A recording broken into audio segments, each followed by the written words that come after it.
Imagine being here, waiting because doctors risk prison for helping you. That's Arizona's abortion ban. It forces women who are miscarrying to wait until a medical emergency. Voting yes on 139 ends the ban. Vote yes. $5 drinks, $5 bites, 5 free games so you can play all night. There are 85 different edits in Fortnite and thousands of different scenarios you'll find yourself in, where in a fraction of a second you need to choose the best peak. Time out. Okay, so what we're gonna do today, we're just gonna go back. We're just gonna take it back. Because when I came back to Fortnite, a little background on who I am. Maybe y'all don't know. I played Fortnite a long time ago, took like a 2-3 year break, and then I came back. Yeah, it was like a 3-year break. I came back. And I didn't know anything about anything. Everybody had, you know what I'm saying? Look at my dog in the background. Look how cute she is. I didn't know anything about anything. So I just had to deep dive into a lot of these videos to really find out what's good, what's bad, you know, who's good, who's bad. And that's, you know, kind of just what we're gonna do today is just look at some of my favorite tips and tricks that I got along the way. Start over.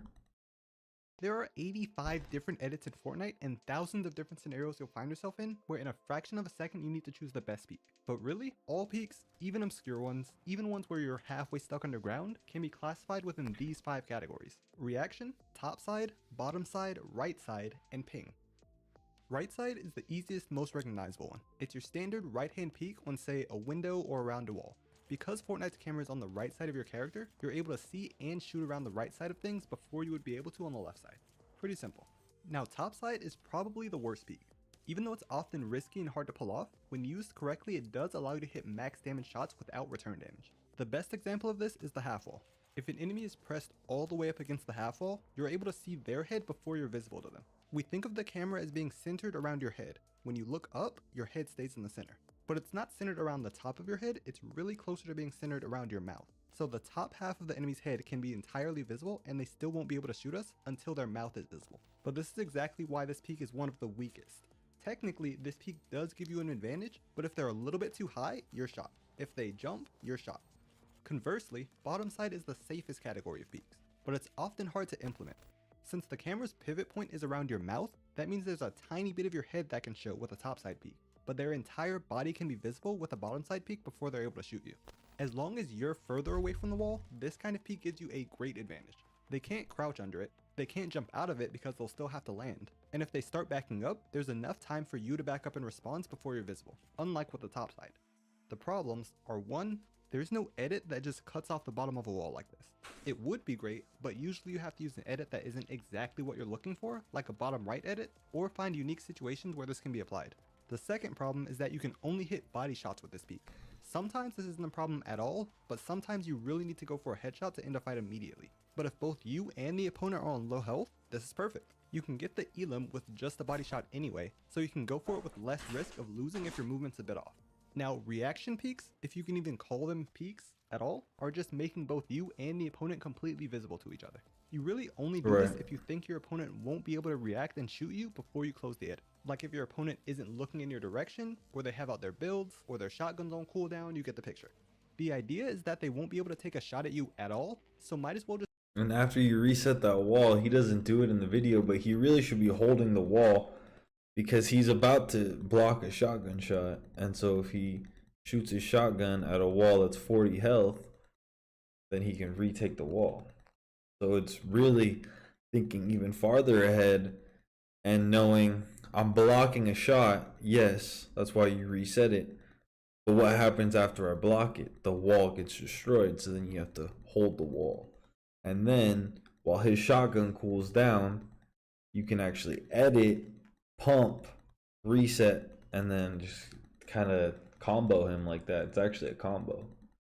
People don't think you can combo in Fortnite, but there is a slow kind of block timing to it, you know, like in fighting games, you'll get someone after they throw a punch and you can get them into a combo because they can't block properly. Fortnite's the same way. That's why it's a really fun game.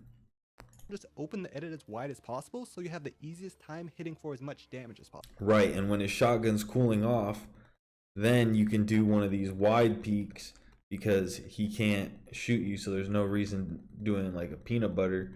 You could just do a full open peek because he's not going to be able to shoot a shotgun for like half a second. Let's rewind that real quick. Body shots with this peek. Sometimes this isn't a problem at all, but sometimes you really need to go for a headshot to end a fight immediately. But if both you and the opponent are on low health, this is perfect. You can get the elim with just a body shot anyway, so you can go for it with less risk of losing if your movement's a bit off. Now, reaction peeks, if you can even call them peeks at all, are just making both you and the opponent completely visible to each other.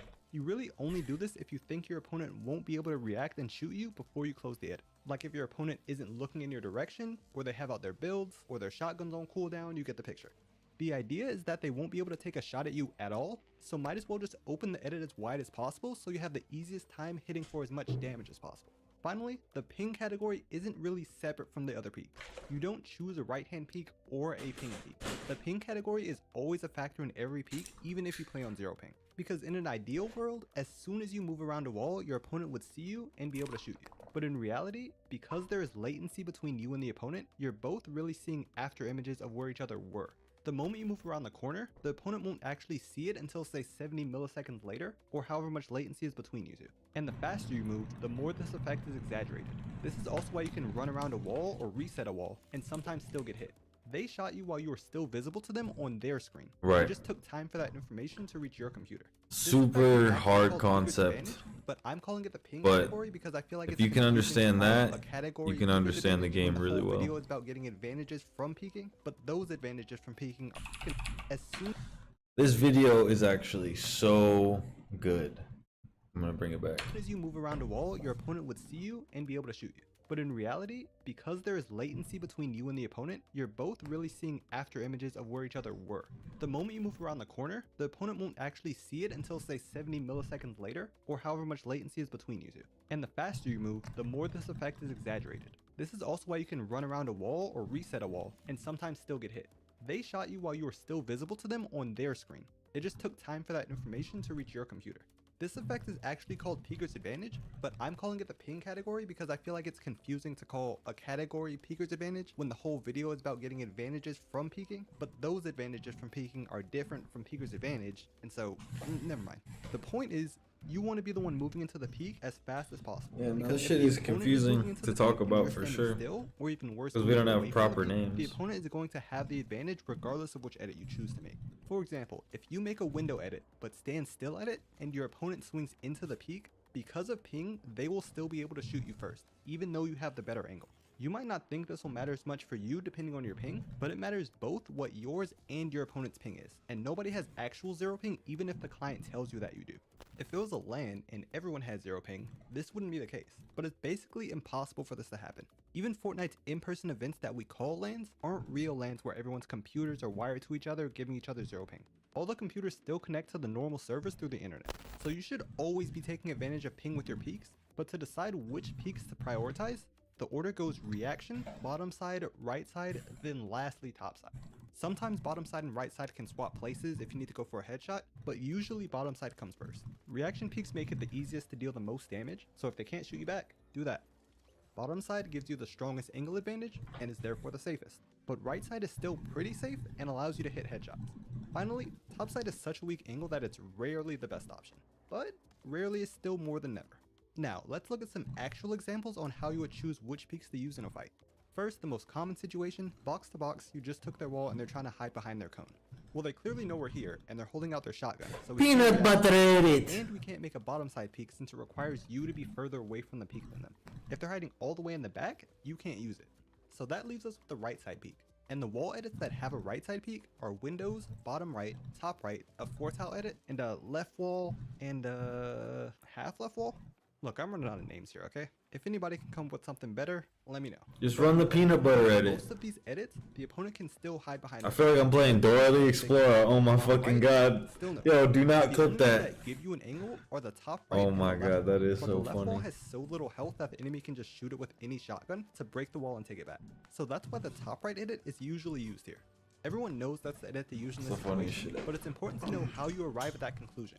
Now we can apply that to progressively more complex situations, like this one. Same situation, except they're at the front, Wait, run it on back. the top right, and the left wall. But the left wall has so little health that the enemy can just shoot it with any shotgun to break the wall and take it back. So that's why the top right edit is usually used here. Yeah. Everyone knows that's the edit they use in this situation, but it's important to know how Everyone to arrive at that knows. conclusion. Yep. Now we can apply that to progressively more complex situations, like this one. Same situation, except they're at the front, moving left to right. And let's say you have traded damage 1. Alright. Surely you guys know what edit to do in this situation. Alright. Type it in the chat if you don't know or you want to guess. If you want to guess, type it in the chat. If you don't know, say you don't know. If you're not here, you can't type it in the chat. So there's two options. And yes, I've seen this video a couple months ago, but that's not the point. I'm gonna go with, of course, a right hand window edit if he's moving in a certain direction that's possible. Or you can do a bottom peanut butter, a toe shot is what I like to call it. Give me them toes is what I call it.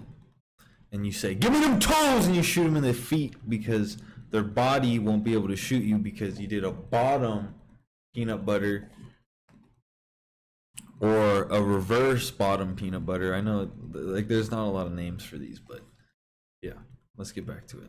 Once already, you hit them for 100. That's what I'm and they hit you guessing. for 50. Actually pause and think about what you would do here. Well, again, I just paused and thought about it. And I'll show you with my mouse. So you do a window right here. Pop. So I guess the window would like pop up right here. You could move to the left and put a window right here. That's actually what I would probably do. Realistically, that's what I would do.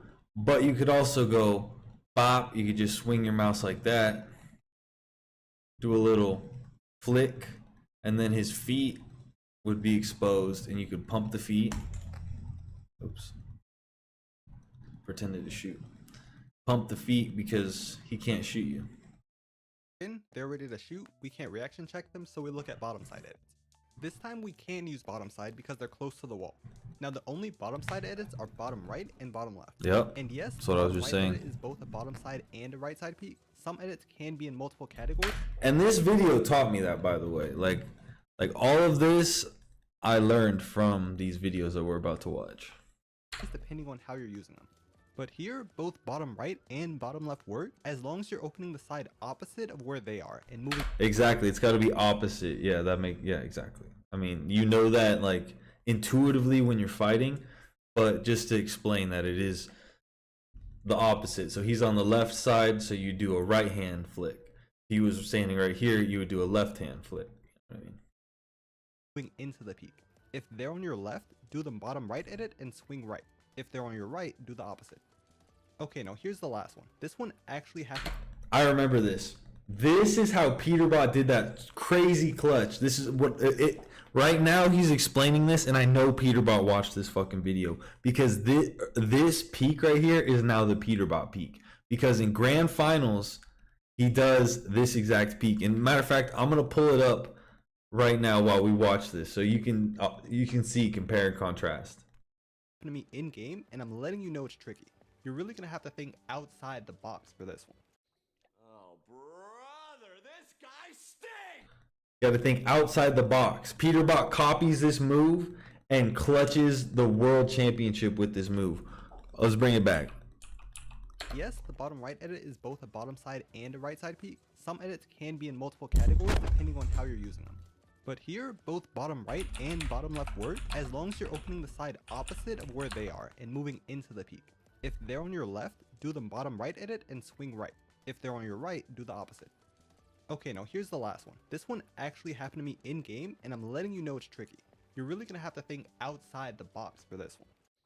Oh, brother, this guy stinks! So yeah, I was low on mats, Storm was on us, so I tried to disengage and get sniped midair. So now, I'm boxed up, pretty much out of mats, low on health in Storm, but the opponent is also low health, seemingly low on mats, and is instead trying to move back and forth around my box looking for a shot when I open. What should I do?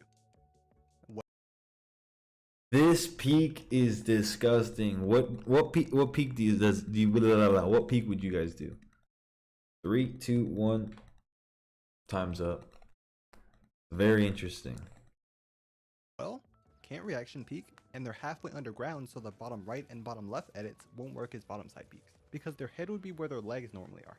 However, wall edits aren't the only way to get bottom side peaks. If I instead edit the floor and cone out of the way, I've made a bottom side peak where I can shoot their lower body. This is why it's important to know the why behind the edits you make, because in real games you're not always perfectly between tiles or on flat ground. Sometimes you're in a building with weird walls that won't let you place builds. Sometimes you're fighting along the edge of a cliff, and sometimes the ground is just slanted. But knowing the why allows you to more easily adapt to various situations. So you want to fight? You know, sometimes in life it isn't about what the outcome was. What's important is that I VOD reviewed and learned from the past to become a better version of myself for the future. So you died. Yeah, I tried to do a right side peek instead and then panicked when it wasn't working. Anyway, you won't always have to go through this whole checklist in your head. You instead build a mental flowchart that grows over time. The flowchart starts simple with stuff like the first example. If they're hiding behind their cone, you do a top right. Then you add to it. If they're right up against your wall, bottom right or bottom left. Once you get to all the situations that occur commonly, eventually you get all the way out to when the ground. Okay, so you saw that where you edit the ground that's slanted like that, Bob. So let's just look at this World Cup video by your boy Peterbot. Nice. Let's find where it is. Second major 1, first major 2, first major. Probably right here. He's gonna start coming out for Queasy. He's just doing everything he can to survive. Peterbot, though, gonna pick up. You can just tell by the freaking the bar. This is where everyone was skipping to. And it is right here. Dude, that's crazy. Everyone's looking for this exact moment that watches the video. Oh shit. So at this point, Queasy is in second place, I believe. Oh no, Queasy's actually in first place. Look at the scoreboard. Queasy's in first place. Pollo and Peterbot are in second place. They're behind by about 15 points. Chico and Trulex as a duo though. Oh, goes down to Peter though. No. Still got 14 builds. That's Trulex right there. And with that kill, Peterbot and Pollo should take the lead or be tied roughly. But this is where it happens. This is where he does that crazy edit that we just learned. Oh my god, Peterbot can win this. Solo FNCS. No duo. So obviously he can't do it yet because he's on low ground, and it was just we just learned an elevated shot, but he's about to take he's about to go one floor up. Solo World Cup, 5 players alive. Solos remaining here. Teacher goes down. Gets a little refresh. 1v1v1. He's got the mad advantage too. Okay, right here. So he knows there's someone below him, and he's about to do the peek.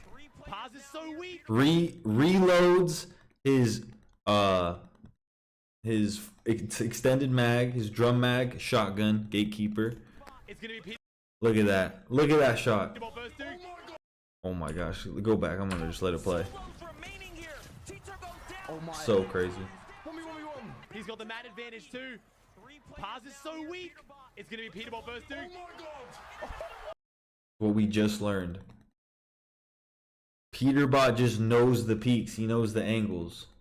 And it's such in that video he made it seem like you would never use that. It's like a rare instance that you would use it. But nah, Peterbot just made it look like it's the greatest peak of all time. What up, Sahil? Hope you're having a good night. Duke's got the main kit though. Dukes doesn't have mats. I don't think Dukes has no mats. Dukes wins that trade. Oh my god. This is. What? And if he had Siphon, it'd be even better. Like he would have just clutched it even harder. Alright, so just gotta exit out of that real quick. And other obscure situations. Knowing how to figure out the right option in each scenario is the key to building the right habits into your flowchart. Even if you made the mistake in-game already, it's important for you to be able to identify what the correction should be after the fact. Because if you don't, you'll do the same mistake the next time and build bad habits. And once you build a bad habit, it's much harder to change it than learning it properly in the first place. It's like people who, even though they've told themselves 100 times not to, will die because they jumped into a box with no advantage at all. Regardless of if you realize it or not, you already have your own mental flowchart. But when you look at your own gameplay, you should ask yourself if your flowchart is a good one or if you need to make some changes. Your flowchart is why you play how you play. Your flowchart is your playstyle. When you see an opponent trying to rebox, what is your instinct to do? And that's such an important point. I'm going to bring it back real quick. Because a lot of people don't really work on different moves. They just think, oh, you know, if I just play more ranked, I'll get better. No, ranked is such ass practice because you're never going to try anything new. You're just always going to be doing the same thing you were doing a month ago. But if you practice different techniques, try to watch videos like this where you learn different shots, you're actually going to be able to do different things in arena. So that's why watching videos like this is so important. Anyway, you won't always have to go through this whole checklist in your head. You instead build a mental flowchart that grows over time. The flowchart starts simple with stuff like the first example. If they're hiding behind their cone, you do a top right. Then you add to it. Exactly. If they're right up against your wall, bottom right or bottom left. Once you get to all the situations that occur commonly, eventually you get all the way out to when the ground is slanted and other obscure situations. The Knowing Peterbot how to peak. figure out the right option in each scenario is the key to building the right habits into your flowchart. Even if you made the mistake in-game already, it's important for you to be able to identify what the correction should be after the fact. Because if you don't, you'll do the same mistake the next time and build bad habits. And once you build a bad habit, it's much harder to change it than learning it properly in the first place. It's like people who, even though they've told themselves 100 times not to, will die because they jumped into a box with no advantage at all. Regardless of if you realize it or not, you already have your own mental flowchart. But when you look at your own gameplay, you should ask yourself if your flowchart is a good one or if you need to make some changes. Your flowchart is why you play how you play. Your flowchart is your playstyle. When you see an opponent trying to rebox, what is your instinct to do? Not everyone's flowchart is supposed to look exactly the same. Different people will have different playstyles. Right. But there's a difference between having a different playstyle and making mistakes. Choosing to make a window edit instead of a top right can be a differing playstyle. But if you instead Exactly. open the wall completely and just hope you hit harder, not so much. Hopefully. And that's really important is, you know, there can be multiple edits that are correct, but there is just objectively wrong things to do in this game. It's kind of like chess, you know, there is different moves you can make, but there is just objectively wrong things to do and bad things to do. and some are going to be better than others and set you up in better ways. Yeah, exactly. And that's where opinion isn't really it's more of a matter of fact than opinion, honestly. And that's why Peterbot is factually the best player, and he was before he went into globals. And then globals, he proved that he's the best. This makes it more. If we would have gone into globals and fucking, I don't even know, a shit like I don't even know a bad team because everyone was so good. Like a Brazilian team just ran it up. A Brazilian team nobody knows of won the World Cup. It would have been like, Mickey Mouse, like, you know, whatever. But nah, like there is just objectively better moves, and Peterbot knows these moves. More clear how you can know which edits to make. Remember the 4 types of peaks and always utilize Peeker's advantage. Like, I know it's whack, but like I seriously see this game as chess. Like this shit is so high level, and that's why I just want to stick with this, because chess is super fun, but this is so complex. Like, and this is simple, you know, but like that bottom peak, that Peterbot peak, that is intellectually like on the same level as a really good move in chess, you know, because you're just, you know, someone's below you, you know, you're in the corner, you can do the 3 tile, you already reloaded your shotgun, you need, you know, you need to, you know, survive the final 3, I should say. So killing someone makes it a final 2. So like, I don't know, it's like an end game in chess is like an end game in Fortnite. Like sometimes you don't want to take a fight on one side of the board because, you know, at the end of the day, the real fight's on the other side of the board. And sometimes, you know, if it's a final 3 situation, maybe you don't want to take out that final guy because he's fighting the guy on high ground or whatever. Like, it's just so fun. But back to the video. To help, I also just added an option to my advanced. And I'm not gonna fucking promote your course though. Sorry, buddy. Next video. Did you know it's made with coffee milk?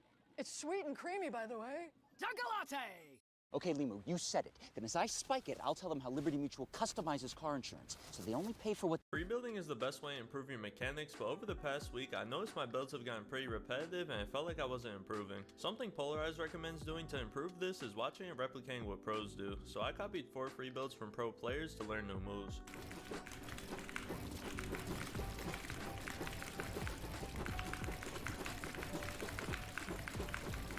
Holy shit.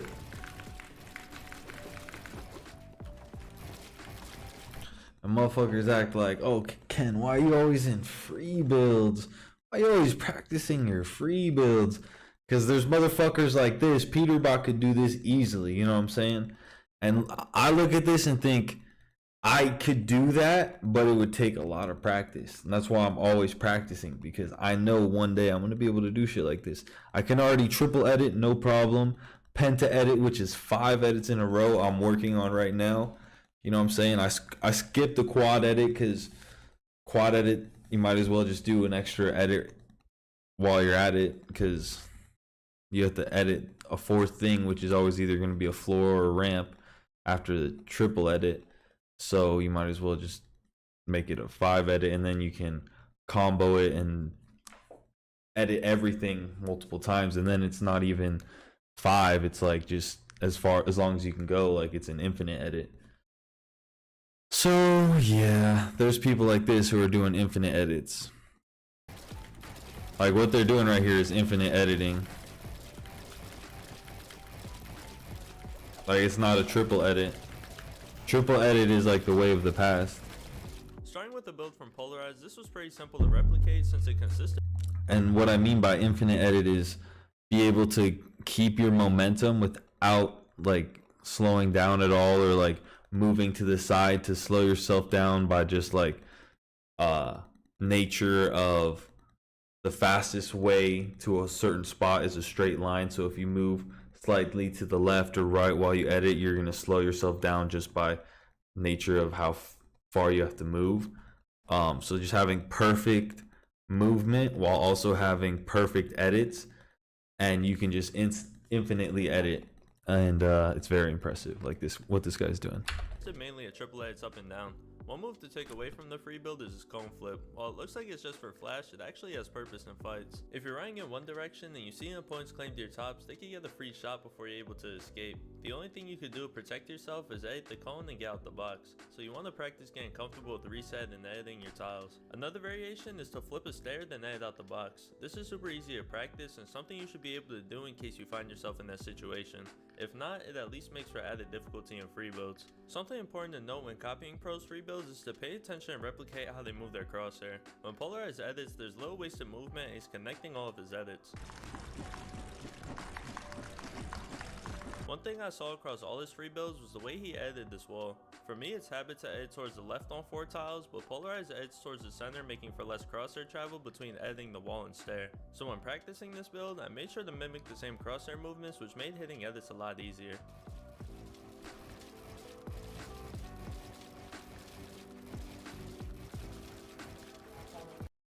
No, but having that perfect crosshair placement and copying pros crosshair placement is also very important. And Vico, this guy's a fucking goat. This guy got the person we're watching edit right now that he's copying. He won. He's the current EU champion. So this guy isn't just some like random fucking creative kid. Like the person we're watching goes on to win in FNCS in the current season we're in. Or not the current season we're in, because there is no FNCS this season. It was Globals this season, but last season with the cactus and like the heel medallion and the nitro, that season. Let's bring it back though. Let's watch his clip. Travel between editing the wall and stair. So when practicing this build, I made sure to mimic the same crosshair movements, which made hitting edits a lot easier.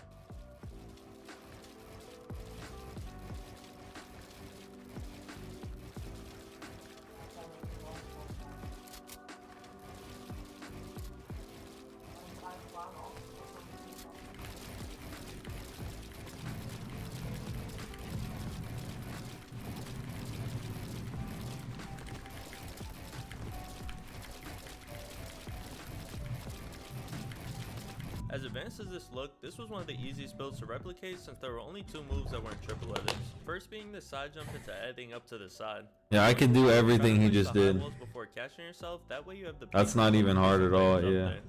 I literally can do what we're watching right now. From a different angle. On the right side going left. When I first watched this shit, I was like, that shit looks hard as fuck. But that's that penta edit shit that I was talking about that I'm training right now. It's just like triple edit into another edit like this. I have no issue, but on the left side going right, the movement and edits feel awkward to me, which is... Oh yeah, it is very awkward. I know exactly what he's talking about.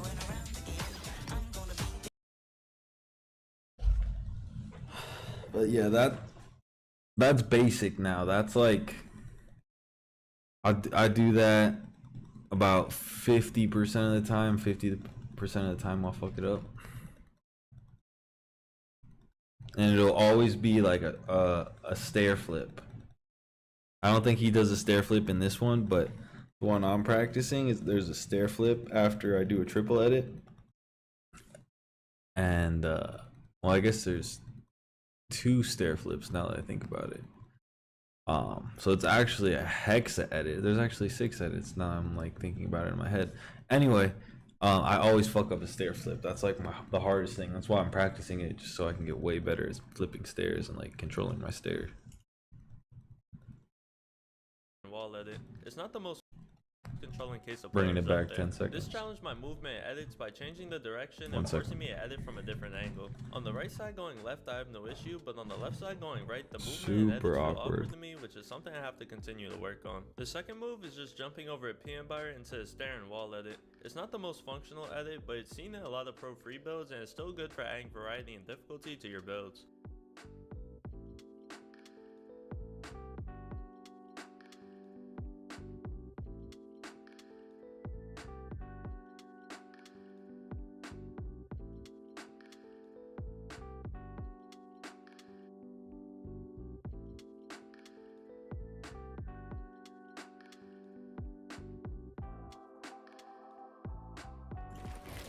Yeah, everything he's doing right here, I do.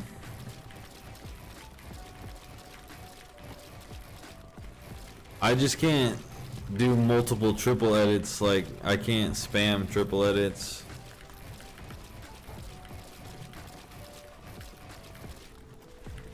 But if I can just get better, I can do everything right here. Out of the 4 free builds, this free build has 2 moves I use the most. And that's the ramp flip I was telling you There's about. a couple of different ways you could do this, but in this clip, Braids adds The cone flip 180, that would be the hardest part. Just because I don't have mouse and keyboard, but because there's like a certain thing where I have edit on reset, and so it like kind of fucks my cone edits up, but that's just a controller thing. But besides that, like the ramp flips, that's what fucks me up on this one. front 2 tiles. But this is pretty basic. Fights, after editing the cone up, you also want to cone it. That exactly. Way the player runs up, they're cut off, and you can edit on them. That's An a good clip. variation of this is to edit the back 2 tiles, turning the cone to a ramp. I like if that. The player runs into it, you don't also have to cone them to cut off their path. Oh my god, that is disgusting. What the fuck? Hold on. Nah, he's cooking right there. You put him under the cone and then you reset it like that, cause ooh. Able to catch the player on the cone. Cause it's a cone catch and you're like full piecing him with a cone, so it's like it's just like a clip. Box them and get a free kill. Oh One my thing I noticed god. from watching Braids do this move, I'm actually gonna hit that on somebody. Like, I'm telling you right now, like that's going in a YouTube video. I'm gonna edit the cone like that, put him under, reset, full box, 200. Oh my god, that's a nasty clip, and I could easily do that. Edited the wall to the center. I still had the habit of editing towards the left, which forced me to mouse reset in order to hit this 180 and edit the cone because of how far my crosshair had to travel, as opposed to just editing to the center. It seems like pros always have their crosshair centered and ready to hit their next edit, so that's something I started to keep in mind when free building. The second move is the side jump. I use this the most when fighting because it requires no setup and you can make a variety of moves from this position. All you have to do is place a wall to your right and front, then jump on the stair and block your head with a cone. If you didn't have anything protecting your head prior to this, you'll have to place this lower wall before placing the other 2. When I first tried to do this move, I would either end up under the stair or placing a floor above my head. So to prevent this, you want to make sure you stay to the left side of the stair, then once you land on the stair, make sure you're looking down to place the cone. When in a build fight, you may be worried about your top being exposed before placing a cone, so to prevent that, you could do a more advanced version where you place a cone on top of the walls, then land on the ramp. That way you're blocking your toes ahead of time, preventing any damage from above. Playing Minecraft. Oh, okay.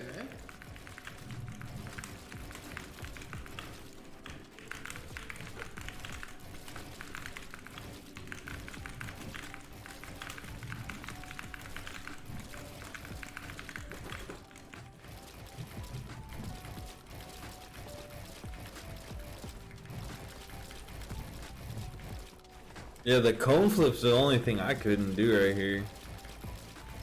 It's just because it's a controller thing that I gotta figure out.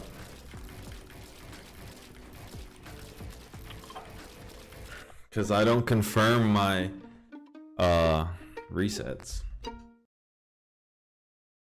Whenever heartburn strikes. Or how many commercials can play in one video? Last free build, this one was more of a pattern, making it easy to remember and replicate. After a few triple edits up and down, it's high walls, cone 90, protected side jump, cone 90, cone flip, then cone 90. The cone 90 is one of the simplest and safest ways to gain elevation or change direction, making it useful for in-game scenarios. All you have to do is edit the cone above you, place a wall, cone your top, then edit and reset the cone the direction you want to go. You could also use a stair instead of a cone if that makes it easier. The protected side jump is a very simple build where all you have to do is edit the back tile of your floor, then place a wall to prevent getting pieced or shot from your side. While in the air, place a wall in front of you, then catch yourself with the floor, and while looking down, place a stair to block your head and back. To make it easier, you could just place a cone and place the wall through that, but it might cause you to get blocked. While the more advanced version would be to place the cone on top of your wall, then catch yourself to prevent getting hit if the opponent is 2 or more levels above you. The last move is just side jumping in the high walls. High walls are the easiest and most effective way to piece control players. Here he edited his cone and floor, then high walled in front and to the left. Doing this allows him to control more area and allow him to move and piece control from different angles. When I first started copying these builds, I found myself messing up a lot. There were a lot of moves I had to learn while also trying to break bad crosshair habits. The high wall is so important. I knew once I finally learned it, my mechanics would be better.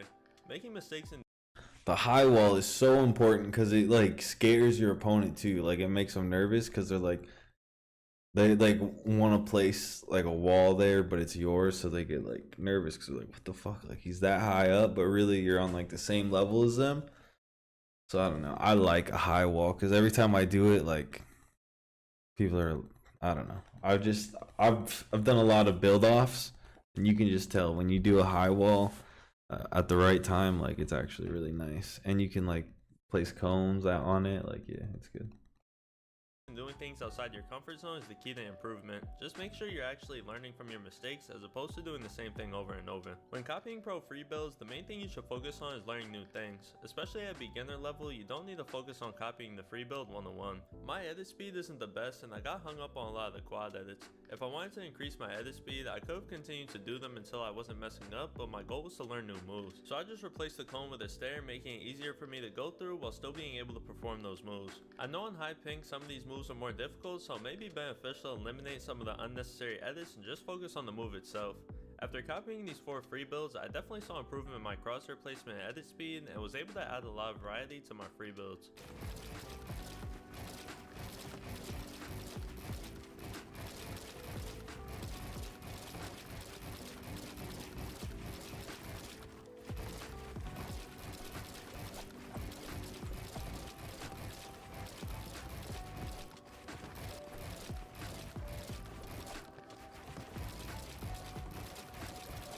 To recap the main takeaways, minimize your crosshair movement by connecting your edits as well as keeping your crosshair centered, focus on learning and adding new moves instead of copying the exact builds, and remember messing up a bunch of times is part of improving. I'll also recap the moves so you can add them to your builds.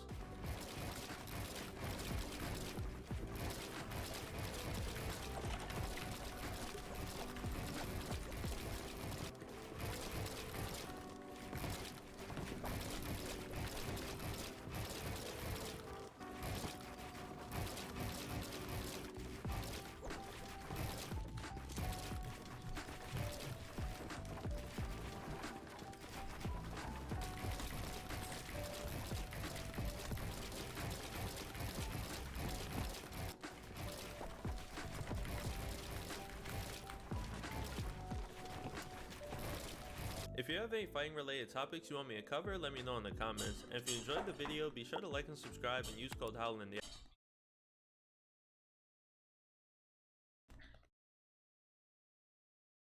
The thing about favorites. No free promo. Another banger. What's going on, boys? I'm back with another banger. Today I'm going to be showing you guys 10 build moves that every single pro uses. Starting off with the reverse cone. This is a super protected way to do a 180 and still get height. You'll see Polarized use this all the time.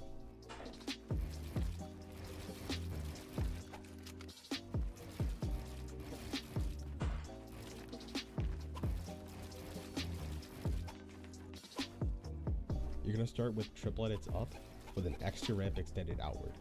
Jump and do a 180, place another ramp out with a cone on top.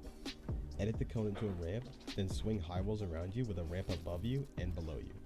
Edit through and go into whatever you want from there.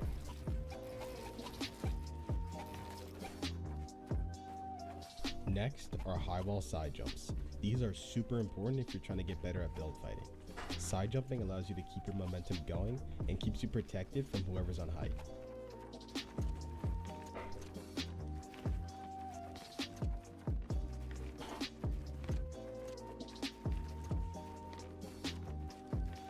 You're going to need to be on a ramp with a cone above your head.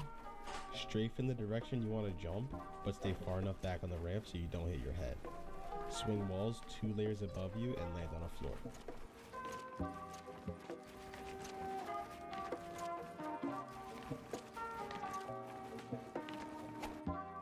Now, onto elevated ramp flips.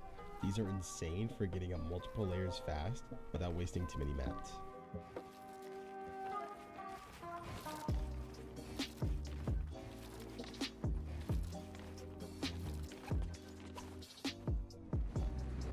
This is super simple.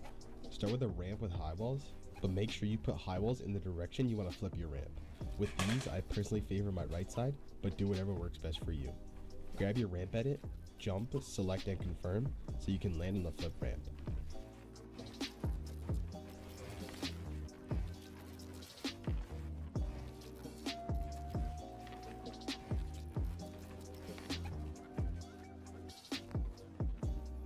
Next are elevated cone flips.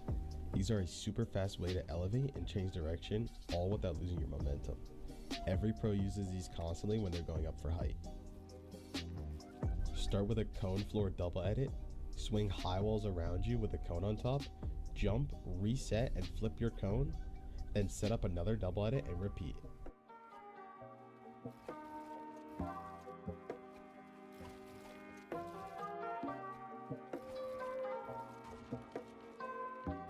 Now onto sprint 90s, the fastest way to elevate layers. Adding the small sprint in between each level change reduces the time you spend running on your ramp. Pros do this all the time. Do your classic 90, then sprint up your ramp and do another. This is crazy. Practice sprinting to the right spot every time, so when you place a floor and ramp, you get pushed up onto the layer you need. I gotta practice this.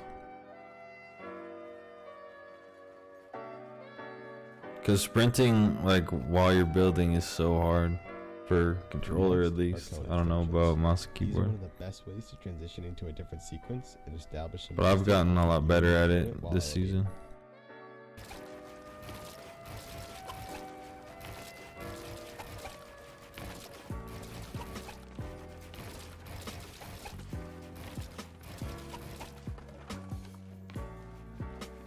Start with a triple edit up, then jump. But he doesn't even place a like wall and sprint then right jump here. upward with a cone and another wall on top. So it's And like, through and repeat. yeah, see, he's not even sprinting. Cause it's hard as fuck to Now, sprint right onto there. adaptive crossovers. This style of crossover is incredibly useful for blocking off your opponent. Just cranking out one or two of these can set up really good piece control and help you win the fight.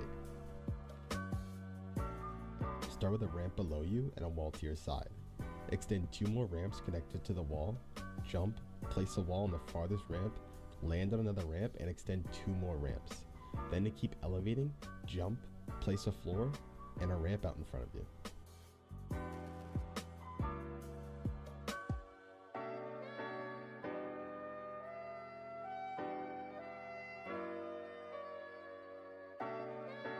Next are protected cone extensions. These look a bit flashy, but they're definitely worth learning. Each one establishes piece control and gives you a lot of options in terms of what play to make.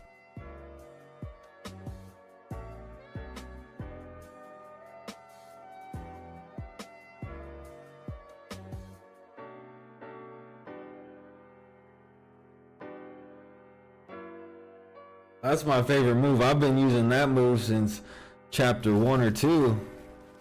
That was the signature move for me back in the day. These all start off like the classic cone extension. The difference is you swing cones and high walls around you. These are the hardest moves to learn in this video, so take your time and get Hardest move is the easiest shit ever.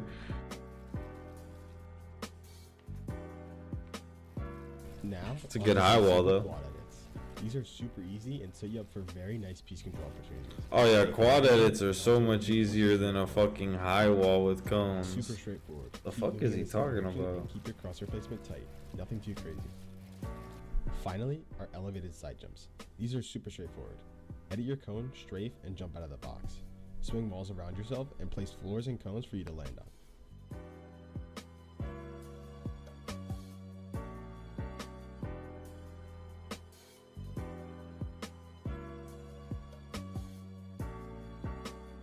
That's all for this video. I hope you guys enjoyed, and I'll see you in the next one.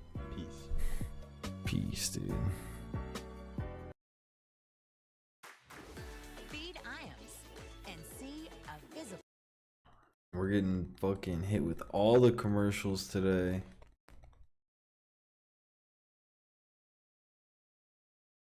Welcome to episode 2 of Secret Fortnite Fundamentals. In this video series, we talk about important skills that many players don't figure out for way too long. In this video, we will talk about how to improve your movement and hand-eye coordination with the goal of training your right and left hands to work independently of one another. Many players aren't able to move in a straight line while turning left and right. That skill is especially important in Fortnite because you are forced to turn left and right to perform certain building and editing techniques. If you make a lot of mistakes while building, or you feel like you can't go any faster, it's likely that your movement is the real problem holding you back. Yes. Many keyboard and mouse players don't know how to do anything besides hold W key, and many controller players are only comfortable pushing the left stick straight forward, and that causes problems. Let's break down a common situation where movement will improve your gameplay. I have fucking fire movement, not gonna lie. I've never once watched my gameplay like, this is ass movement. Will affect the direction you run. Try placing cones and editing through walls like There's this. a lot of things I fucking suck at though. I'm not, don't get it twisted. But movement isn't really one of them. Just run forward, the motion of your crosshair. Probably because I watch videos like this. Left. If you only run forward, you'll have to awkwardly correct your position by flicking your crosshair to the right. Oh yeah, this is hard though. Bad movement looks like, and you might be doing this without realizing. As you make each edit, you need to strafe right to counteract the effect of your crosshair moving left. That's why I have my controller cam sometimes set up. Here, I'll show you. In a straight line while only using your crosshair movement for builds and edits. So I have this, so you can see how I do it. Through walls and ramps like this. If you only move forward, you'll end up in the middle of the tile space in an awkward position where you're forced to turn hard to get back into the right spot. Oh. If you start strafing in the opposite direction of the I only do that when I'm nervous. A lot more relaxed. I get nervous you can actually sometimes. be faster because you're moving in more of a straight line. Tunnels are a great way to learn how to like you just get a refresh and you have to like tarp for your homie. Sometimes, you know, you be a little stiff. I can't lie, you know, you're a little stiff because you're tarping on controller. That's why we had to pick up a mouse and keyboard player. You're running in a zigzag like this, and it's not as fast as it could be. Again, all this is how I look. Focus on your movement and make sure that as you turn. Yeah, that's how I look when I'm fucking right. It's a simple concept, but you won't get it right away. To build this new muscle memory, I guess this is good though. He's saying this is good, so maybe I'm fine. First, crouch, place floors, and alternate placing walls on your left and right with a space in between.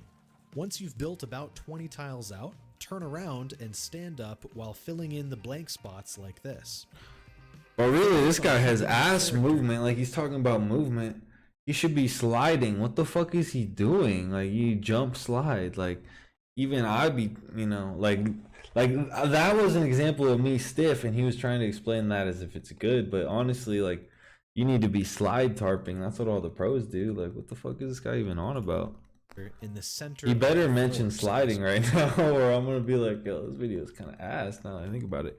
But he's got a lot of points, but he's forgetting that probably should have been sliding right there if he's gonna say like, this is how you move. You turn right, move left.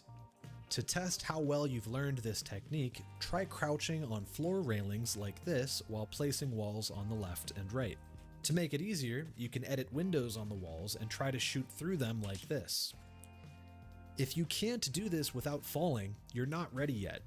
Keep practicing until your tunnels look closer to this. All of the building patterns I've mentioned so far are useful for training this new aspect of your hand-eye coordination. But you still need to take advantage of your movement during every other building technique that you learn. Separating your aim from your movement will make everything smoother, faster, and more consistent. Focus on strafing more. Well, now I'm wondering if sliding is even faster. I think it's faster. General free building moves. Surely sliding's faster. Hand independence will also improve your performance in 50-50 fights or fights without builds. It's a lot easier to use cover to your advantage when you've learned to move where you need to move while aiming where you need to aim. As you watch these next clips, pay close attention to how the character is strafing left and right. Hopefully you can now recognize how much easier all of this stuff becomes when you can separate your aim from your movement. Everything gets a lot more consistent once you've learned to run wherever you want without your builds and edits affecting the direction of that movement. I hope this video has been eye-opening for those of you who are struggling to improve. Thank you all for watching, have fun practicing, and I'll see you in the next one.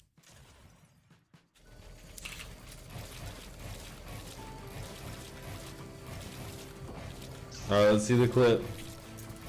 He's like, this is the clip. There he goes.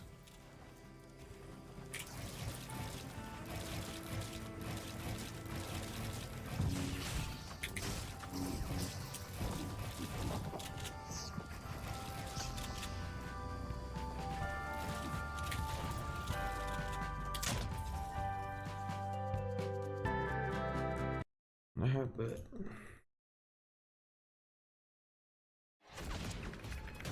Last one. Reach your impossible. Lenovo Legion.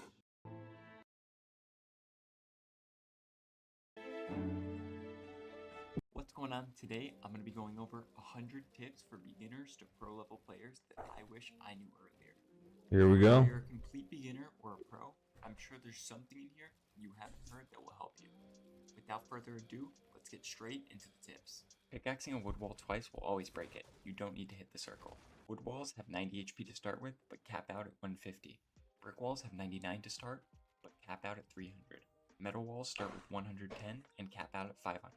If you look straight down, you can place walls right in front of you, but if you look straight ahead, they'll place one tile away.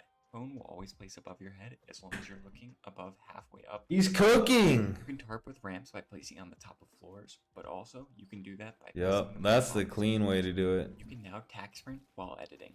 Yep. You can reset a build early if you're standing within the threshold where it will push you out. If you build a ramp over your head and jump into it, you'll run slightly faster. They took that out. When edits and resets their wall, it will leave it low health and can be taken in one pickaxe swing. If you're on high elevation, you can jump and rotate ramps to slide extremely fast. If you slide while you heal, you aren't slowed down as much as when you're just walking. Shit, maybe they brought it back though, I don't know. Because this is chapter 5, I thought they took it out in chapter 5, so I You'll don't be know. going faster than if you just run until your tack sprint comes back. If you're tack sprinting while you jump, you go higher than if you jump normally. They changed tack sprinting, so if you jump while tack sprinting, you can change direction in the air. Here's every way to exploit into a box. Pickaxe through the wall with momentum. Shoot through the wall with momentum. Jump with a ramp above your head. Jump from the top with a pickaxe. Jump from the top with a gun. Phase the stair, and then pickaxe or shoot through.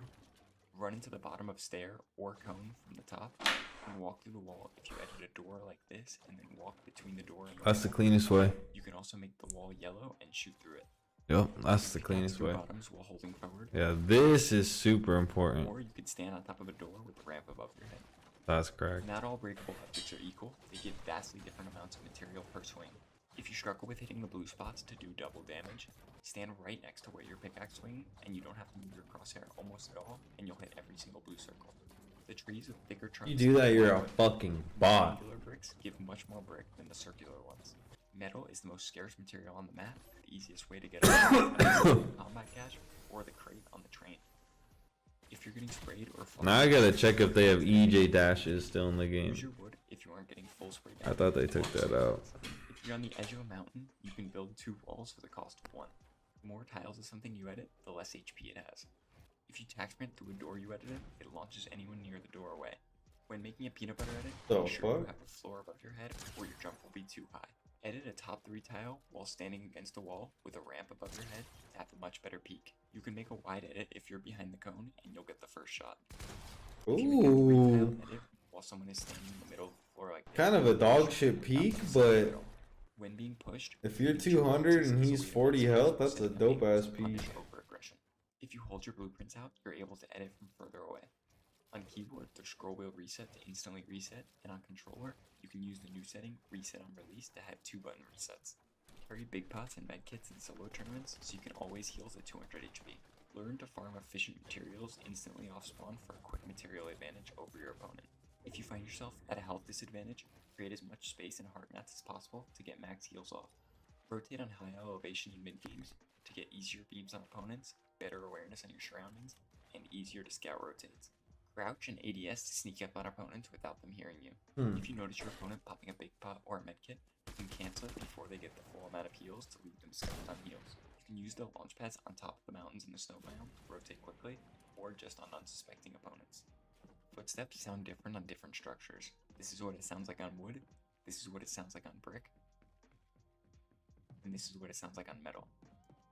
Use this to gain additional information on your opponent's whereabouts. Super helpful. Snipers with the scope create a glare that makes it easier for your opponents to spot you. Take the scope off your sniper to trick people into peeking you thinking you have an AR out. Having no scope on your sniper means you can ADS on people from a bush without the glare revealing your location. If you get beamed in mid, Snipers, you remember that shit? That shit was ass. to get your opposing player off guard. Hide in the floor and cone in solos if you're in a protected area. I like when there's no snipers in the game. Under Loot Island for easy rotates. Use the MP grenades to get gold from vending machines. With that gold, you can buy big pots and medkits from vending machines. When camping in mid-game, use natural cover like bushes or houses to avoid drawing attention to yourself. Re-edits. That's a terrible tip, get easy eliminations. by the way. Turn on visual audio to gain extra information about your opponents. The reason you don't want to hide in the house most of the time, because you're gonna give away. Actually, really, I guess the main reason is because you're not gonna get any information, and getting information is so key in a game like Fortnite. You want to know where everyone is, everything around you. You want to have the first shot. And hiding in a house, you might get the first shot, you might get a little intelligence, but in reality, it's almost always better to just hide in a bush if you're gonna hide. Rarely will you ever see me hide in a house unless it's like a very niche situation, because just like in chess, there are rules, but sometimes, you know, a very niche situation, you know, you might not follow that rule because you're following a different rule. And sometimes a rule like that would trump hiding in a bush, and I would hide in a house. An example of that would be like, we don't have a bush in sight, maybe zone's about to pull, you know, stacked ass lobby, we're already in a house, let's just hide in this house for, you know, 1 minute or something. Or, you know, we have people around us and we just don't want anyone to see us. You know what I mean? Like, there's no way to run to a bush. And see audio cues that you can't actually hear. Grapple on the edge of objects to maintain your momentum. Use shockwaves in combination with flow barriers to go extra far. Slide after you grapple to maintain momentum. You can also do this with shockwaves. If you don't have a rotate ramp spine, you can slide while looking backwards and placing ramps. That's what I have to Sliding do. allows you to maintain momentum while shooting and reloading. You can spin in the air while gliding to evade shots. You can slide after gliding to maintain momentum. You can pop a flow barrier right before hitting a pad to go extra high. So what do phone flipping, barbering, and teaching Kung Fu have in common? Well, Christian is teaching people how to phone flip. I like that guy, but I can't watch a commercial right now. After grind railing on lights inside POIs, you can use the grapple to cancel fall damage. You can jump into cars to cancel fall damage as well. You can fake pickaxe walls to retake them if they try to pre-fire. You can edit Oh my moves and fade out fucking their days. before going. If someone did that to me, I would be fucking furious. I pre-fire them, but they don't even pickaxe my wall. They fake the pickaxe. Oh, you're so fucking devious. Row edit from a box away behind a peanut butter. That's a nice shot, Use the gold even fountain though it slide was bolt set up. to add and remove attachments to your guns. The best way to get the bot is either by third-partying the person who tries to get it, or by making a bunch of boxes so you can't get jumped in on while killing it. Yep. Don't use the gray burst SMG because it doesn't have enough structure damage to break a wood wall in 2 bursts. The setting auto open doors on in case you accidentally edit a door is extremely useful while building. Performance mode on and graphics to load to have less input delay and more FPS. If you're on console, you can turn motion blur off and replace off to have better FPS. Hold to swap pickup makes inventory easier to access. Having subtitles on gives you delay. Having too many people on your friends list causes input delay. Having mantle activation on jump instead of hold forward is less likely to cause Subtitles on gives you delay? Slots allows you to configure your inventory to your preference without having to sort it. I might have to turn that While off. it's more aesthetically pleasing, having a big one allows you to see the map easier and see your health out of your peripheral vision. You can turn your slide hold down and control. Wait, what did he just say to me? Display. Having mantle activation on jump instead of Did hold he just make forward fun of is me? less likely to cause Just kidding. accidental mantles. Preferred item slots allows you to configure your inventory to your preference without having to sort it. Yeah, that shit While is. having a small HUD is more aesthetically pleasing, having a big one allows you to see the map easier and see your health out of your peripheral vision. You can turn your slide hold down. Oh yeah, I forgot. I made my HUD hella small just so I could practice. Now when I make it bigger, it's over. It's game time once I make it bigger. But I kind of, the best way to practice is make it real small, and then when it, once you're on back on normal season, because right now it's off season. I haven't said that in a long time, but it's off season right now. So, maybe I'll even make my HUD smaller now that I think about it. But when we come back, make it big so you can really see if you're in zone, where zone pulls, you can see your inventory without having to think about it, like move your eyes at all, type shit. More settings to slide easier on both controller and on keyboard and mouse. Turning on anonymous mode makes it so that teams can't see when you trade knocks and are rezzing. Having your view distance high allows you to see the textures on items from further away. You can use boost in the faster cars, but it goes through your fuel much faster. You can use aim duels to practice your aim. You can use Raider's mechanics training map to train your mechanics and piece control. Make sure you warm up before you play anything important so you can perform to the best of your ability.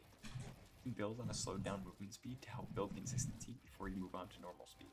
A little bonus tip for building on slow speed is to focus on your crosshair placement. Once you can have extremely concise crosshair placement while building with slow speed, you can turn the speed back up to normal and still have extremely good crosshair placement. I know usually my motto is no long outros, but I just wanted to tell anyone that made it to the end of the video, I truly appreciate you.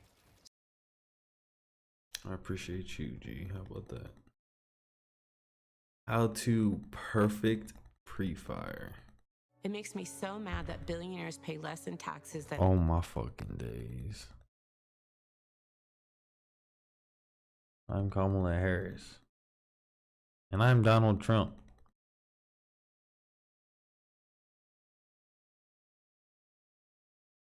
A wall was broken. Back in chapter 1, whenever a wall was broken, the person who got ownership of the replaced wall was mostly just whoever had the lowest ping. To combat this, Fortnite implemented what is today known as the coin flip mechanic. This made it so that whenever a build is broken, nothing can be placed in that spot for 150 milliseconds. After the time is up, it completely randomly gives the wall to one person who tried to place one during the waiting period. This way, players on higher ping have an equal chance to hold walls against lower ping players. However, this also means there are 150 milliseconds where you can shoot anyone that tries to replace your build, known as a pre-fire. So hitting pre-fires isn't inconsistent. It's not random chance. And that's what I was just talking about. If someone faked a fucking pickaxe because I pre-fired, that would be so funny. Because you do have like guaranteed shot if someone pickaxes your wall. Like you might not have known that, but now you do. If someone pickaxes your wall and they try to take it, there is a brief second where you are guaranteed damage if you can slide a fucking bullet in through that time. Hands, whether it goes through, it isn't even caused by ping or lag. It's all timing. Yep. Timing. There's that word again. Yo, that is literally like, I'm about to put that word in the fucking thumbnail. Like, no cap. Like, timing is so important. Bullets from high fire rate weapons to also bleed through turbo building. The amount of time you have is actually 150 minus your ping, but it's completely independent of your opponent's ping. So unless you have over 150 ping, you will always be able to pre-fire the opponent even if they are on 0 ping. So in order to help you all perfect the timing, I made a map that lets you practice hundreds of reps in minutes. Doing it repeatedly over and over really makes it easy to learn the timing rather than all you really needed to know about that one. Give me 1 second.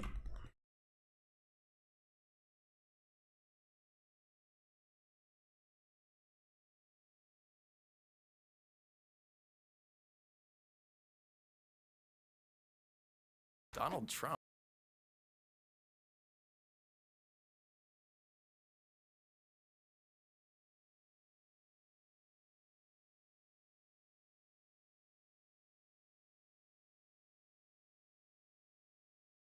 All right, we're back. All right, this is some more tips. This clip has a huge problem with it. Before I tell you what it is, see if you can figure it out yourself. And no, it's not getting the 2 walls behind them. Actually think about it now and try to figure it out. The title of this video is a hint. The problem is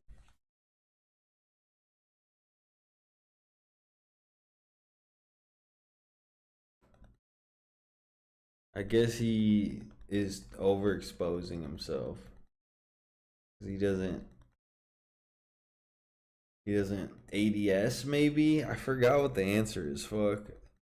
Am I just a bot? Let's watch the clip again before he gives us the answer. Hold on. This clip has a huge problem with it.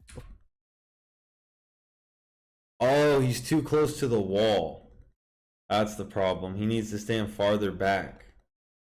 Because the person with the farther distance from the peak has an advantage. So the girl in red technically has a better camera angle.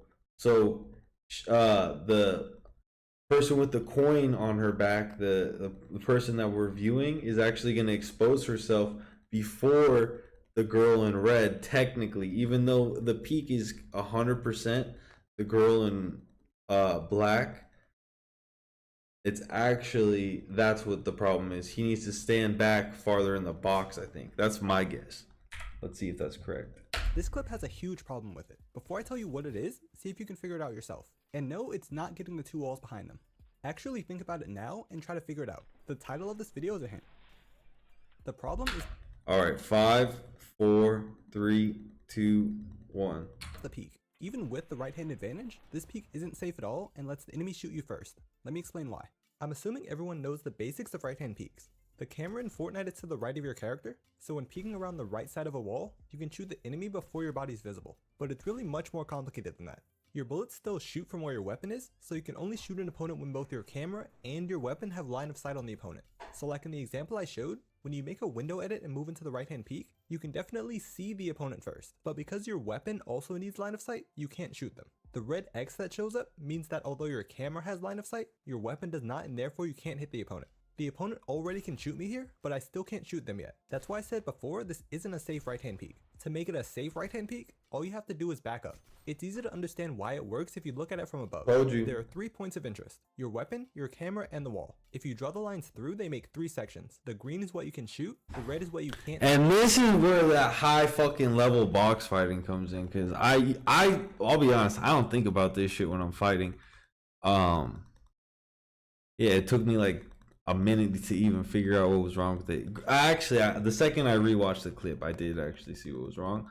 That's just because I was like actively looking for something that I had already not thought about.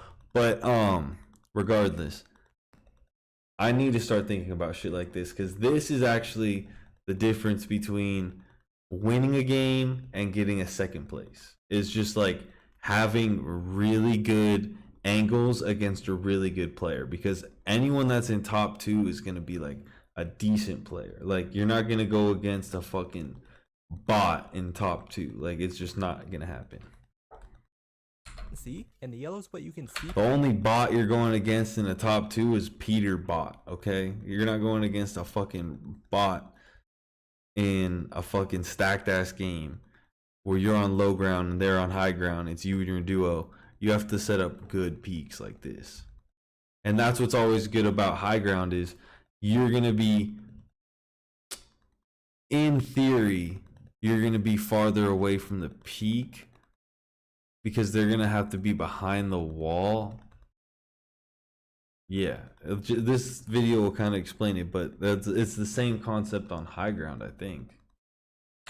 But can't shoot because your weapon doesn't have line of sight. But I'll bring it back a second. That's why I said, and therefore shoot peek. You can definitely see the opponent first, but because your weapon also needs line of sight, you can't shoot them. The red X that shows up means that although your camera has line of sight, your weapon does not, and therefore you can't hit the opponent. The opponent already can shoot me here, but I still can't shoot them yet. That's why I said before, this isn't a safe right hand peek. To make it a safe right hand peek, all you have to do is back up. It's easy to understand why it works if you look at it from above. There are 3 points of interest: your weapon, your camera, and the wall. If you draw the lines through, they make 3 sections. The green is what you can shoot, the red is what you can't see, and the yellow is what you can see but can't shoot because your weapon doesn't have line of sight. But in fights, you can usually see through walls anyway because they're building, so let's simplify it to just what you can and can't shoot. Since you can't shoot the yellow area, just make it red. As you move left and right, it's clear that you can shoot them before they can shoot you. But as the wall moves closer and closer, their red area gets smaller and smaller until it's essentially the same as yours. At this point, you gotta break this shit down in slow motion. Okay, because this is their line of sight right here. This line represents your camera, and then this line represents your line of sight. You see what I'm saying? Because you're not going to be able to see this pink. This pink is behind your camera. Your camera's like right here. Okay, so your line of sight, your enemy's line of sight, and you can't build right here, but this represents like a structure, you know what I mean, of some sort. And so the closer you are to it, let's see what happens. As you move left and right, it's clear that you can shoot them before they can shoot you. But as the wall moves, And I'm going to say that again. make it red. As you move left and So this is their line of sight, this white, okay, this white area right here. This is your line of sight, anything green, okay? right, it's clear that you can shoot. Okay, so now you can shoot them, their side, their shoulder. Like if I pause really quickly, now even their head is exposed and you are completely invisible to them. You see what I'm saying? Because you guys are at an equal distance. This is about half a box. This is about half a box. And so right hand advantage goes to this player. You see what I'm saying?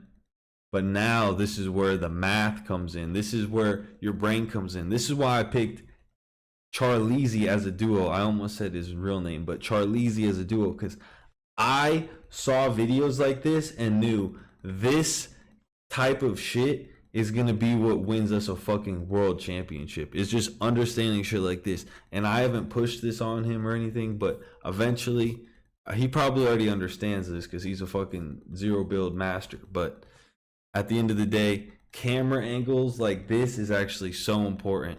What your opponent can see and what your opponent cannot see is so important. And when I say see, I mean actually pull the trigger on, because your opponent's going to be tracking you through your builds because we have footsteps, visual footsteps, and like sounds.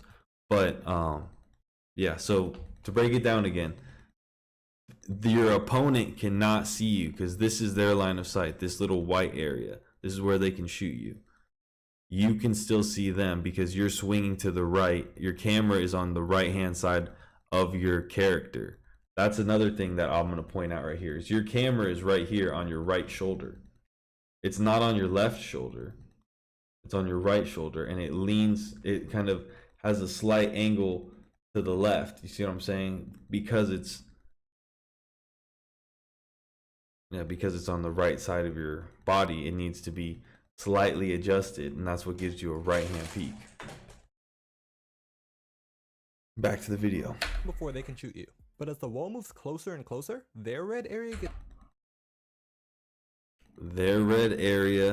gets smaller. So what they can see gets smaller, because look at this. Smaller and smaller until it's essentially the same as yours. So these are virtually the same because the difference is so small. Anyway, regardless. So again, back to this part of the video. This line is your line of sight. This line is your enemy's line of sight. At this point, moving to the right exposes the right side of your body before you're able to shoot the opponent, even though you have the right hand. Alright, we're looking at this in slow motion because this is so important, and it's just good for my brain to like kind of etch it in my brain, is to look at this in slow motion. Your elbow is exposed over this wall because you're swinging to the right, so you're about to expose your head, but your elbow is exposed before you can even shoot, because your line of sight, LOS is what some people call it, line of sight, yeah, that makes sense, LOS, yeah, I've heard people say that, is not even, you don't even see this character. You're not, the opponent isn't even in line of sight, but he's just holding this angle. He's holding technically a left hand peek, but he's so far away from it that he can see your shoulder before you can see him. So this line represents his line of sight. Oh shit, you're directly in it. All right, let's continue the video. And peek. This is precisely the problem with the original clip. Being pressed right against the wall is the worst way to peek. The further you are from the wall, the more space you have before you're visible to the enemy. But really just having a small amount of distance from the wall makes enough of a difference that you actually see them first, and if your movement is good, it's impossible for them to shoot you even if they timed it perfectly. This is a fundamental mechanic that's heavily overlooked, and it's actually the reason I made the advanced movement course V1 in the first place. I literally made it specifically for you to piece however you normally would, but then if you don't peek absolutely perfectly, you instantly get shot. It's as if you're peeking against someone with aimbot. But if you master this, you'll never take return damage from peeking, making it way easier to win fights. Now you're probably wondering, if peeking while up against the wall is bad, then why do so many players peek like this successfully? Well, first, most of the players it works against don't know it's bad either. See, the opponent can shoot you first, but only the right side of your body. Opponents who don't know this either wait too long to shoot, hoping your body or head will become visible, or try to shoot at your head anyway and just end up hitting the wall. The other reason it can work against some players is because of what's called peeker's advantage. Every time you shoot or do anything in Fortnite, it didn't actually happen until that information reaches the server. So if two players shoot each other at the exact same time, but one has 10 ping and the other has 30, the shot with 10 ping will reach the server first, and since the other player is already dead according to the server, the shot will be completely ignored. This is why sometimes when you shoot someone before dying, the shot doesn't register. So when you make a bad peek, the moment your body becomes visible to shoot, the opponent doesn't know until it reaches the server and then travels to their PC. And then when they shoot, the shot won't register until the information travels from their PC back to the server. So if you make a bad peek against someone on say 50 ping, you have 100 milliseconds of extra time to shoot them before their shot could even register to hit you. This extra time is called peeker's advantage, and the amount of extra time is you and your opponent's combined ping. So regardless of your ping, there will still be peeker's advantage depending on the opponent. The more total ping, the more peeker's advantage there is. But that also means that against a 0 ping player, you're more likely to get shot as soon as you peek incorrectly. So that's the other reason that you might get away with being too close to walls. If the combined ping is high, they might have just died before their shot on you reached the server. But you shouldn't just hope ping is on your side and you won't get shot back. You have to build habits that'll let you win your fights regardless of who it's against. And on that, we're gonna end it. Really informative stuff. I think maybe you guys disagree, but this is so important. You know, I might even rewatch my VOD just because I'm gonna have everything in one little concise video now. Super fun stuff. Yeah, if you take one thing away from this, it's don't expose yourself, don't get hit. And I wish someone made a video on this, but there's really no, like, it's just a couple sentences, so I'm just gonna say it. My number one tip is don't take, and I do this all the time, so this is advice to myself, honestly, but and this is something I really need to work on. I've noticed after VOD reviewing a lot, is don't take 50-50s. If someone's looking at you, there is a better way. Like, you don't have to do an open edit like we learned in this video today, or this VOD today, VOD review session. You can do a edit where you have an advantage every single time. You know, you don't have to. The only time you do a 50-50 peek is when they're not looking at you, and it's not 50-50 then because they're not looking at you. But the second they look at you, you should not be peeking that unless they're 1 HP and you're shooting an AR or something, or you know you can win the trade. You know, if you're 200 health, maybe you take that peek, but that's again an exception to the rule. What I'm trying to say is, even if you're bloom battling someone, you should not be bloom battling someone looking at you. You know what I mean? But hey, GG's. Great session today. I'm glad I hopped in. This is a good series. I'm really enjoying this, and hopefully you guys are too. Deuces.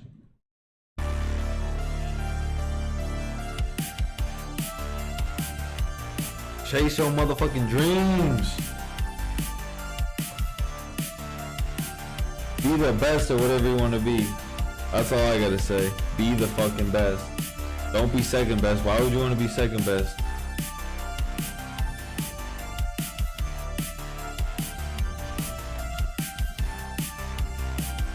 I'm just gonna take it.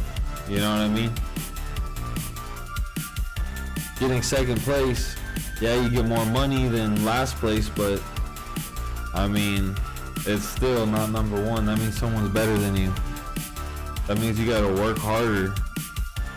And then when you're on the top, you gotta work even harder because someone's trying to take your spot. Not just someone, everyone's trying to take your spot. because you can only go down from there once you're on the top. So you just gotta grind harder and make the top even higher so no one can reach you. And that's what I'm going for. I'm going for that mountain right now. I'm climbing it. Hopefully you are too. GG's.